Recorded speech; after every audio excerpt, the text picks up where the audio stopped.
That's important in the NFT space. The community gets involved. Like, yes, I mean, not all their ideas are going to go forward, but No. at the end of the day, we're limited. Even if we're a team of 3 people working in here, we're still limited on ideas. When you allow the community to get involved, maybe it's only that 1%, but that could spark something in the project that takes it to the next level.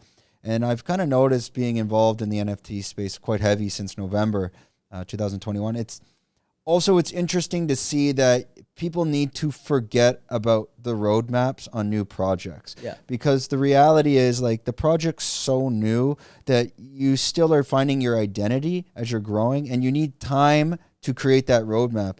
And paper hands and new people to the industry, they don't understand. They say, well, what's your 3-year roadmap? Yeah. Well, ask any company that just started it. Go ask Apple, Amazon. They don't have a 3-year roadmap. Yeah. They have maybe one thing we need to do. When we get that done, honestly, we don't know what the next thing is. Let's get this done first.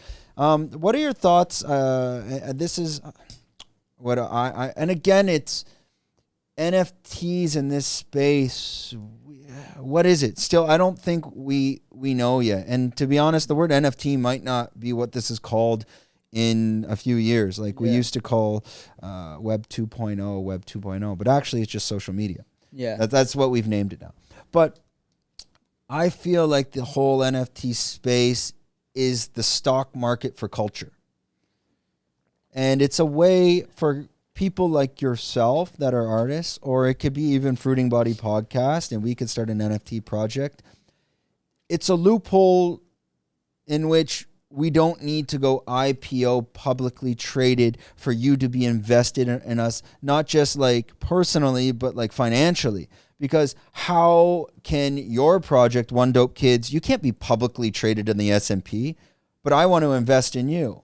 Yeah. Well, do I just send you money? No, there's no ledger, there's no book. That's the interesting part about crypto and Web3. I like your shit. I want to be invested in you. I want to put money into what you're doing. But in Web2, that doesn't work. What am I just going to be? Are you a charity? Do I just give you money? Yeah, exactly. It doesn't work. So actually, that whole Web3 world, it allows people, especially your early followers, to be like, I'm invested in you. I want to invest in you. How can I do that? Web3 NFTs. That's the fucking answer. Yeah, 100%. So that's just my. No, I completely agree on that end. Like for sure, that's exactly what it is. And those people, my brain always goes back to the business side and the analytical side, but it's also, here's a good example. You get a lot of golfers in Australia in particular, and you'll get big investors that invest in the golfer when they're like 12 years old. And they're investing them as a business, meaning they'll say, whatever I'm investing you in now, I will cover everything, your hotels up until, you make the PGA Tour. But for the rest of your life, I want 15% of what you make. The reality is that if that kid doesn't get that investment at 12, he can't afford to he can't get the hotels, he can't go to he can't go to the tournaments. How do you pay for the food? How do you take the pressure off that now financially he's secure?